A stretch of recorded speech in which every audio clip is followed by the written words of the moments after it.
खबर शामिल करते हैं हंगोरजो की रिपोर्ट के मुताबिक खिपरू पाकिस्तान तहरीक इंसाफ के हिमायत याफ्ता आज़ाद उम्मीदवार NA 209 सांगड़ 1 पर फहमीदा शाह और PS 41 हाजी असलम जट ने अपनी बाकायदा इंतखाबी मुहिम का आगाज वासन हंगोरजो के गांव में कॉर्नर मीटिंग से किया।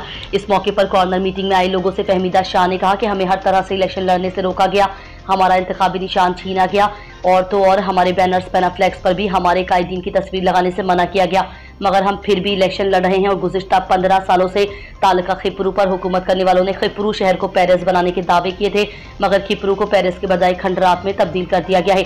खिपरू की माओ बहनों से गैस के वादे करके वोट लिए गए, मगर गैस तो क्या साफ पानी भी नहीं दिया गया। 8 फरवरी को मलका और रेक्ट के निशान पर मोहर लगाकर हमें वोट दें, क्योंकि हमारे कायदीन इमरान खान और मखदूम शाह महमूद कुरैशी जेल में कैद हैं। हम उन्हें इलेक्शन जीत कर तोहफा देंगे। जिसके मुरीद हैं सारे ये प्यारे चाहने वाले हैं, उनको भी जेलों की सलाखों के पीछे रखा हुआ है। हमारे साथ इन्होंने जो रवैया इख्तियार किया है, इसका बदला जो हम देंगे